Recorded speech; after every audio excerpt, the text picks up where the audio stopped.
We're live. There it is. We're back. We're beautiful. We're beautiful. We are beautiful. It's a beautiful day, though. And you know what? Today we get to chat with my bro. This is awesome. Haven't seen him since episode 1, but we're going to do this. We're going to have a good time. Here we go. Practicing Polyamory. Real-life perspectives from the imperfect people of polyamory. The mission of the Practicing Polyamory podcast is to provide a platform for all of the real-life, flawed humans that practice polyamory so that we might all learn from one another and grow as a community. Enjoy the show. All right. Welcome, everybody. I'm not going to do the whole thing. I'm just going to say, if you're joining us for the first time, welcome. Thank you so much for hanging out with us. If you've been here for a while, then you already know we're live on Facebook, YouTube, Twitter, and Twitch every Monday, Tuesday, and Wednesday, at least for the rest of this month. This month is going to be the end of season 1. October 27th is our last episode, but we'll be back beginning of next year, February 1st, or, as soon as close to February 1st as possible. And we'll be back for season 2 next year. So, it was really cool yesterday, bro, to have a conversation after the show with what up, Robbie? What up, Robbie? With the guest who was like, I really enjoy what you're doing and, really appreciate everything. And, she was like, you are coming back, right? She's like, you are coming back. I'm like, yes, I'm coming back. I just need, I need to take the break because I'm not crazy like you. We're on a break. And that's where the producer would drop the line, right? That's where he would usually, yeah. Fine. We were on a break. There you go. Wrong Ross clip. But yeah, so taking myself a little 3-month break. Oh, look who's on. Jeff, what's up? Jeff? Long time. Usually we see Jeff and we have a different background. Yeah, with the Business Bros background. The Business Bros background, the one that's over your shoulder. But shoulder. Yeah, that one there. So for anybody who is curious, check out this guy's show at Business Bros Pod. We talk business. We just talk business and we interview business people, and he's got great questions, great guests, lots of good information over on that side of the channel. But damn, so here we are talking about the end of season 1.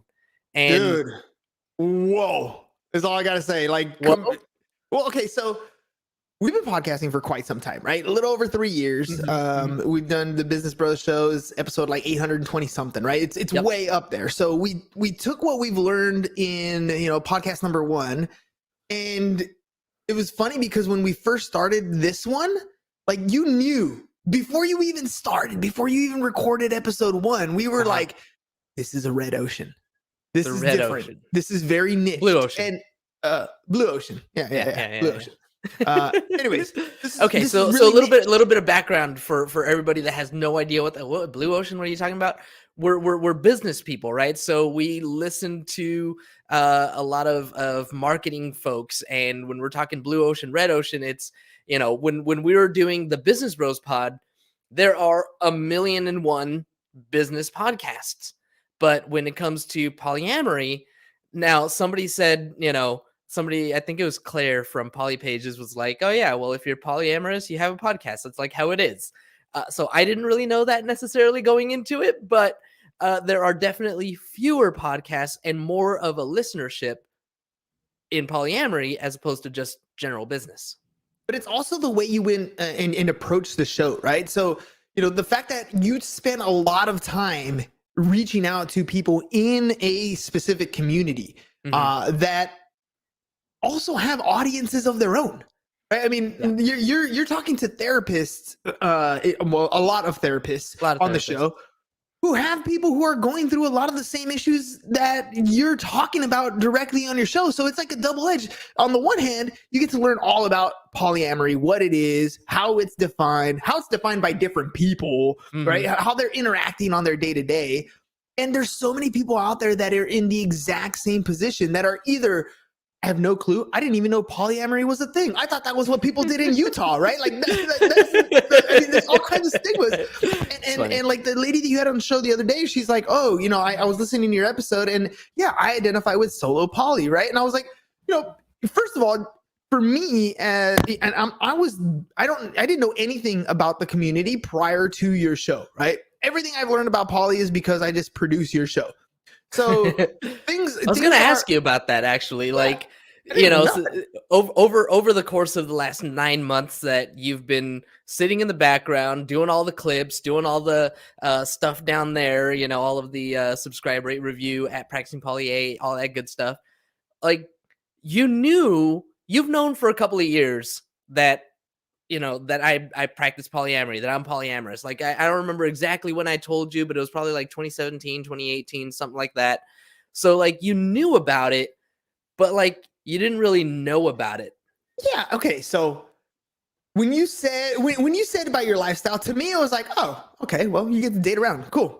Like, that's it. That's all I really thought. I was like, oh, you got a girlfriend and you tell her that you date other people, and sometimes it's cool. Like, I had the stereotypical of the stereotype of oh, so your job is to get a girl and maybe two at the same time. Dude, player status, right? Like, that's what I thought about it at first. I had no clue what it was, but that's the impression that I got when you first told me, oh, I am polyamorous. I was like, oh, okay, well, I don't exactly know what that means, but okay, so you're dating more people.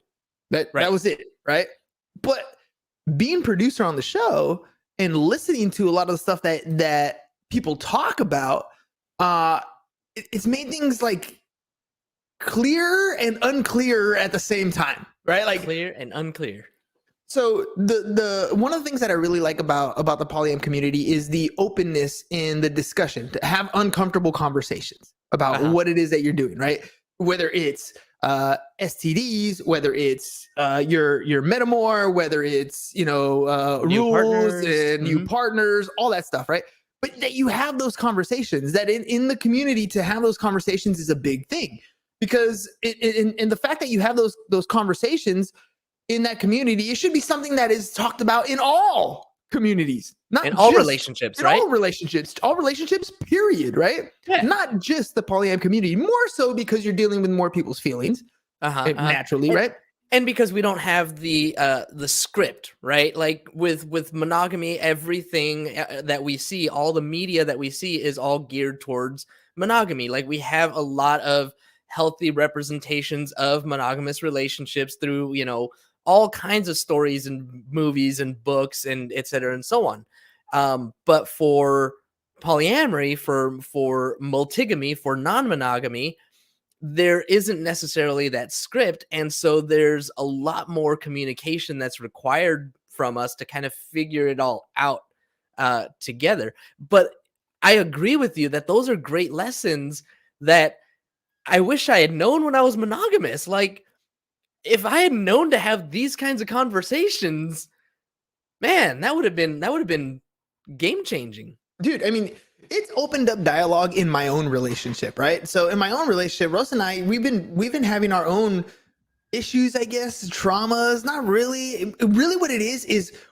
we're talking about things, right? Things that maybe are uncomfortable, situations that, arise, feelings that we have or whatever, but they're being discussed. They're being talked about. And sometimes they're very uncomfortable and awkward and silly, but they're our own emotions. And now that they're out in the open, it's a lot easier to kind of move forward from there. Cause now it's one of those things where we're figuring out, where do we go from here? All right. I understand how you feel. I understand how you feel. What does forward look like? Right. What does the next level look like? And I mean, we have two kids, and we're dealing with, the same thing that a lot of polyam communities or families are dealing with. Kids grow up. There's different levels of, each kid is different, and they're hitting that adolescent stage. And how are you supposed to parent this? And what do you want them to do here? Like, there's the typical stuff that every parent is going to go through. But like, from a relationship standpoint, like, where do we put each other first? Do we put each other second? Do we put each other, after practice, before practice? Do we make special times? Is scheduling something on your calendar considered spontaneity, even though you scheduled it on your calendar? Like, there's a lot of things that go out, but it's the ability to have that conversation, to discuss what's going on with each other's feelings. And I think in today's society, I was listening to this guy on TikTok, because that's what I do now. I was listening to this guy on TikTok, and he was talking about how men have been disrespected, and what did he say? He said chivalry's dead and women killed it, right? And oh yeah, I heard that when I was like in high school. But I didn't, because I wasn't paying attention, right? Like that's the thing, right? For me, I always heard chivalry's dead. That's a saying, but it was always geared towards, this is why you need to open the door. This is why you need to take her on a date, right? Mm-hmm. It was more like chivalry's dead, be better about it, right? That's the impression I got. TikTok.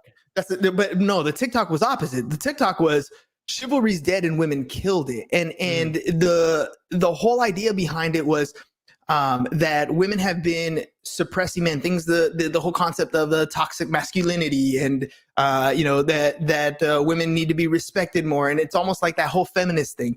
Well, the whole feminist thing, right? Because you know what it's funny. Because you know me more than your audience knows me, and for me, a lot of these things are just concepts and ideas. Whatever you believe in, and that's your thing. But I group them into chunks, right? Now, I'm just gonna throw this out here for my audience, right? Before they all start blasting me. Yeah, I know. Okay. So my brother and I are very, very different when it comes to everything political and philosophical. Pretty much everything. Like, yeah, I mean, it's amazing sometimes that we came out of the same womb. But but by the same token, the one thing that we continuously talk about, especially on your show, is we listen to each other. We love each other. We talk to each other. We listen to each other. Hey, Angel. And even though we disagree, we're able to have these conversations. So, while I am a feminist, right, and definitely believe in to my own extent, but like for you, it's more of a concept and an idea. And I totally get that, because well, for me, because there's an extreme to everything, right? There's an extreme to everything. Yes. Women should be respected more. Absolutely. But there's also an extreme to that end too, where it becomes detrimental to the male side. Guys are assholes. Yes, that happens. But there's an extreme level on that side that they need to kind of wean him back. And that's why I love having conversations with people, because you need to be empathetic in every conversation you have. Just because you disagree doesn't mean that that's the end of the world, that's the end of the conversation. Disagreements are the greatest thing in the world. That's where you learn more. I mean, I don't get to really, say anything while I'm on your show, even whether I disagree or not, but I get to listen and learn. Right. And that's powerful, because it brings a different dynamic into the way I see the world on an everyday basis. Right. Yep. I mean, and you have been learning, because just the stuff that you were talking about with the conversations that you're starting to have. I mean, do you think that you'd be having those conversations? Like, has being the producer on the show and listening in and all this stuff, has it like kind of opened your eyes and given you new ways of communicating that you didn't really think about before? I think it's more like it gives me the ability. I almost switched the screens because I was so used to doing it. Too funny. We're equal today. We're equal today. It's more, I think it's a combination of things. I think it's the ability the first part is that there's a whole different world out there, right? That there are people who have this similar upbringings that I had, but are living a dramatically different lifestyle, right? And the idea of accepting it yourself is something that has really like hit me. Like, do I accept me for who I am? Yeah. That was a good conversation this weekend, wasn't it? It was, right? Do I accept myself for mostly my dark side, right? It's the shadow, the part that nobody sees, right? The vices or the nonchalant, quiet things that are in that back corner that nobody really knows about me because it's not part of my public persona. The shitty things that we've done in our past. The shitty things we've done in our past. The shitty things we've said in our past. The shitty things we've thought in our past, right? All those different things, they're still part of who I am. I mean, they got me to where I am today.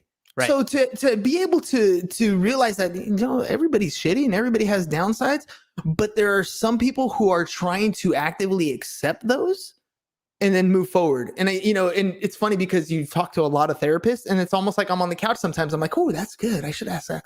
I should write that one down. Yeah, I do it all the time. Oh yeah. Yeah, that's great.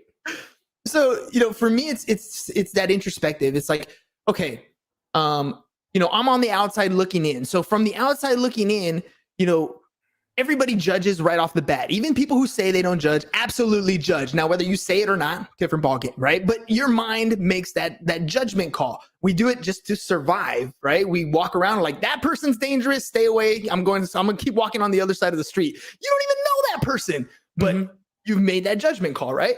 So this is exactly like what you're talking about right now is what I think a lot of people actively work against, right? Like that example that you said, somebody was walking down the street towards me and I'm going to go to the other side. I don't know anything about that person, just something about them makes me feel unsafe, whatever. And so we go to the other side of the street. And this is like a mental thing that I think everybody does. I agree with you that it's just this instant, it doesn't matter what the person might look like. It's just, you get this feeling and you just, you make that snap judgment. And I agree with you that everybody does it. I would say that a difference or one of the things that's changing is more people are actively looking at that snap judgment to see, is this actually something that I should be worried about, or is this like societal programming? And I think that's why for me conversation is important, right? Because you definitely need to have that. Why does that happen? First of all, why is it that you see something that's weird and you're like, oh, I'm stepping away from that? Why do we do that? Your mind Survival is literally instinct. Trying to protect you, trying to help you survive, right? Pattern interrupt. I don't like that. Or pattern interrupt. That's what I was looking for, right? One of those two things is happening. So there's a positive side to using that part of your brain, to making snap judgments. The downside of that is making, I'm in marketing. I use stereotypes all the time. I think they're freaking hilarious. I think they're great. I think the fact that we're all different and we have different cultures and we have different societal issues or whatever in our cultures, the fact that we can poke fun of them, I think that's awesome. Right? For the record, we have had many fights about this. Yes, right? Making black jokes, making gay jokes, making whatever. As long not as okay. Not okay. For you, you're right. And for the most part, my thing is when people become offended, right? That is where some of these issues happen. I love to point out these things because I think they're great. I think they make us who we are. I think they're the beautiful part of society that we get to laugh at. You get two choices, right? You can either laugh at things or you can let things hurt you. And I'm the type of person who's like, you know what? That was hilarious. I think that's funny. That's the funniest Mexican joke. And I'm Mexican. I think that's great. That's allowed, right? That's allowed because you're Mexican. But that's not fair because when I see the world, I don't only see the mirror. I see everybody else in the world. And but you every do culture see it through has a Mexican lens, though. I do see it through a Mexican lens. And that's okay. That's cool. That's what I was brought up in. And I don't have any control over that. I mean, that was, sperm and egg meat and boom, 1 in 400 trillion. I happened to win the lottery and I was born and this is where I was born. Right. And this is the upbringing I have. It doesn't mean that my stereotypes are something that I'm going to go and implement. Right. I'm not going to go and live that stereotype. But I think it's funny that we point it out. I think it's great that we point it out. I think the spread of social issues through comedy is amazing. Things people wouldn't know about certain things if it wasn't for comedic stereotypes, right? I mean, people wouldn't know that some of those things are bad and that they need to change if it wasn't for comedic stereotypes. So I think if we could take a moment and realize that some of the things that we say can be offensive, yes, but we're the ones who decide whether we get to laugh at this situation or let it destroy our day. So, right? So this is where we always have this argument, though, right? Like it's one thing to choose whether or not to be offended, right? Like that's definitely personal choice. Somebody makes a again, I can be offended. Whatever, move on with my day, or I can choose to laugh and just think, oh yeah, that's a good one. I'm gonna have to use that sometime, right? Like I have the to do all these different things, but comes when stereotypes can be harmful, right? Right. That's why the constant conversation is about breaking those stereotypes, doing away with those stereotypes. I know I get what you're saying. Like when you say stereotypes, I think you mean like cultural nuances, right? Like things about specific cultures that are, towards those cultures.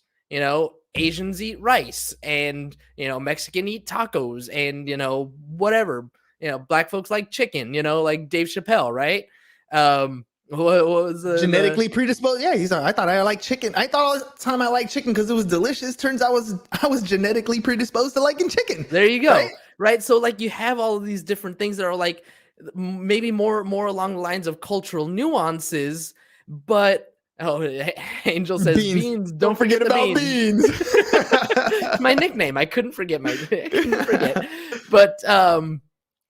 But when stereotypes become harmful, like that's why the conversation is happening around stereotypes, is because they've gotten to a point, or they have been to a point for a long time, especially for Black folks, that the stereotypes are extremely harmful, leads to like incarceration at phenomenal rates. like phenomenal rates, like all this stuff, because of stereotypes. So that's why, like, I constantly argue with you that and we get to do this for another like 9 minutes, right? So and here's my argument to that all the time. It's when you shine a light on what is. Now, stereotype exists because it is what it is. It happens so often that it becomes one of those stereotypes. It gives that culture the ability to say, look, this is how the world sees us. And as you're bringing it, this is a generational thing. This is not something you're going to solve over, one weekend or anything.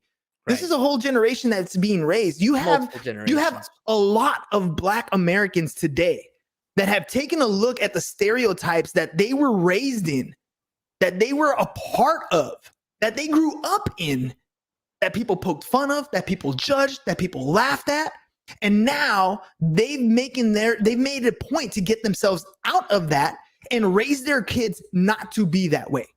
So in 1 to 2 generations of shedding light on that type of stereotype, that will be no longer part of that culture, because that culture has decided to make a change. Mm-hmm. Right. And I think that's not necessarily a bad thing. That's a good thing. Like, I mean, I think of like us and Danny.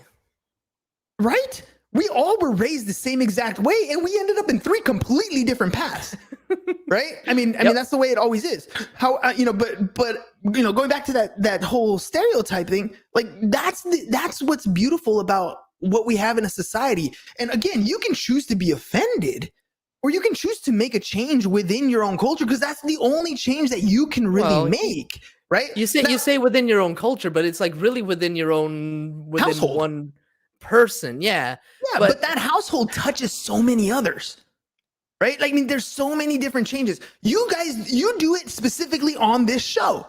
You talk about how it's almost like you're shaming monogamy sometimes. It's almost like we're shaming, anybody else who's on the other side, because they don't understand where I'm coming from. Right. But how do you change that? You change that by having the conversations. You change that by getting on the show and talking about, this is my lifestyle. This is how I feel about this particular situation. This is how I'm going about and changing it in my life, and how I'm raising my kids to find acceptance. This goes back to that beginning thing we were talking about. I don't talk about my vices and stuff that's in the shadows, right? But how am I going to make that change if it stays in the shadows? Nobody will ever know, right? They can judge all they want, but nobody will ever know until I bring it to light. But if I bring it to light, I have risk of people judging. I have risk of people saying certain things or making me feel a certain way. So I either have a choice to be offended and then deal with the consequences, or keep it in the shadows, in the closet, where nobody knows it exists and nobody knows how to deal with it. And no change will ever come. No change will ever come. Right? To me, that's the downside to it. I mean, you want change, but in order to do that, you have to be vulnerable. Right? Mm-hmm. So you have to let it out at some point. You have to show the world, this is who I am, and I'm not sorry for it anymore. Right? But that's the same thing in every culture. And it's okay to laugh at certain things. You better believe the polyam community. I look at your Instagram feed. You guys are making fun of your own selves and stuff that's going on in your own culture. True. It's going on, you know what I mean? And it's cool. You laugh at it because you're all going through the same type of problems. You're going through the same type of unicorn issues. Hunters and the calendar. And, yeah. Right? And is it wrong for you to say that? What if there's somebody out there who is a unicorn hunter, who's actually out there? That's the lifestyle they want to go to. What's wrong with that? That's their lifestyle. As long as they're open with everybody out. But you guys are picking on them because they're unique in your situation. Right? Frowned upon for whatever reason. Yeah. Frowned upon, right? But who's the judge? Who's judging? Everybody. Right? Everybody. And that's my point. Like, that's your point. That's your point that you wanted to make. Everybody judges. Choice, right? You get to make the choice. You either laugh about it and realize that shit, we're all human. We all make stupid stuff. And this is the lifestyle I lead. And yeah, some of the stuff I do is funny, right? We're humans. Every time I fart, I think it's hilarious. Thanks, right? Nino. Nino, yeah. Every time I fart, I think it's hilarious because it's funny. It's a weird noise and gas Fart that comes jokes out are of our still butt, funny. right? Fart jokes doesn't matter. I'm 39 years old. I still think they're hilarious, right? I think they're Especially funnier when now. timed right. Especially when timed right. But other people might look at that and say, oh, I can't believe he did that at this moment, right? Oh, disgusting. I could choose to be offended or I could laugh about it. Right. And that's what I think about most things in society. Have a conversation, have a talk, even if you don't disagree. I mean, even if you disagree, it's cool. Go in, you'll learn something. Try to understand why you disagree with this person. Where are they coming from? Doesn't mean they change your mind, but if you can get an idea to view the world through their lens, you learn so much. Yep. I think, that's where a lot of people lack in today's society because things are so polarizing. Like everything nowadays it's so polarized. And, a lot of times I understand it. When we're having this conversation right now, there's like so much I want to say about the harmful effects of stereotypes. And, you're talking about the personal responsibility that each person has, but like there's so much systemic stuff that has occurred over the generations that has put people in a place where like it's really hard to just say, oh, personal responsibility, like that's not enough. Like there's a whole bunch of stuff that I want to say, that you and I we have these conversations all the time. And they're, even though they're fundamental differences, you and I could still come together and be brothers, Have a beer. be family, have a beer, have a smoke and a pancake, have, watch A lot football, of pancakes and peanut butter and jelly. like the thing is, I guess the thing that we're trying to get to that is listen to people, talk to people, have conversations. Maybe we're not going to change everybody's mind, but what we can do is show people that we're human too, and give other people that same respect, I guess, that same validity. They're still human. And we both believe that most people are good. Most people want the best, not just for themselves, but for society as a whole. We're all going to have different ideas of how to get there. And a lot of the times those ideas are going to contradict. There's a lot of people who, are anti-capitalist, and we are, unfortunately not. We're we love Exactly, we love business. We're the business bros, on top of other things, and there's people who, I don't know, whatever, monogamy versus polyamory or non-monogamy. Like there's all kinds of things that people are going to disagree with, but we all, I think, generally want the same things, and that's just peace, love, happiness, pursuit of happiness, right? Man, it's funny, dude, because I was Rosa always trips out. Like, how do you keep a level head? How do you keep going? How are you just happy? Like, I don't get it. Like, well, I really only think about the things I can control. If I can't control it, why stress about it? Right. I can't do anything about that, right? On the flip side of that, you can always get better. You can always make more money. You can always get in better physical shape. You can always, those are still things that you can control. Participate a little more. Those are things you can control, right? So you can always do more. You can always be better. We don't always choose that, but you always can. right? In the meantime, whatever you can control, whatever's within your grasp, that's what you can stress on. If it's not, don't even think about it. It's not going to do anything for you to stress out. You're going to trip out. You're going to make yourself go crazy. Right, Angel? Exactly. Yeah. Right. Yep. There's only certain things that you have in your control, and everything else. Every culture is different, right? Some people are like, screw it, whatever. I can't control it. Some people are like, pray about it. Some people are like, go on the couch and talk to a therapist about it. Let it out. Whatever you need to do. For me, it's if I can control it, then I'm talking about it. I'm working on it. If I can't, no big deal. I mean, for me, those are some of those big problems, like capitalism. Is capitalism problematic? Sure. We have not come to a better solution, and that's a problem that's just too big for me to solve. And so, it's not something that I stress about either, but And now time for an obscene profit break. No. Oh man, quoting R.I.P. Rush. Yeah. Rush Limbaugh, who is definitely hated by, I'm sure, the majority of my people. audience. But that line is funny. That line is funny. Yeah. That line is funny. And just so everybody is aware, definitely grew up in a conservative household. Mm-hmm. Definitely remember driving home from high school multiple times over, listening to Rush Limbaugh, Dr. Laura, and Paul Harvey's The Rest of the Story. Which was good, by the way. Paul Harvey's that was always good. That was always good. Yeah. But that's my upbringing. That's where I come from. So there's a lot of stuff that I'm still shedding. There's still a lot of stuff that I'm working through. There's still a lot of stuff that I need to unlearn, that I had to unlearn to get to where I am now. Still more stuff that I'm, continuing to learn and unlearn and all this stuff. It's just we're all on this life's journey, doing the best we can. That's it. All right. Well, that was fun, bro. Appreciate you hanging out with me today.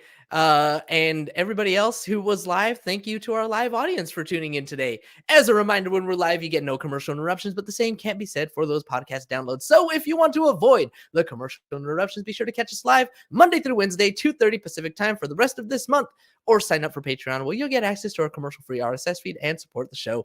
Don't forget to subscribe on YouTube, wherever it is that you download your podcast. And if you haven't already, please leave us a review. We'll really appreciate it. That's all we've got for y'all today.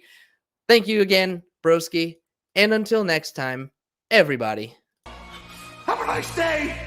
Thank you for tuning in to the Practicing Polyamory podcast. Would you or someone in your polycule like to be a guest? Sign up at practicingpolyamory.com and join the conversation. Please support us by subscribing, liking, and following us on social media at Practicing Polya by clicking any of the affiliate links on our website or by subscribing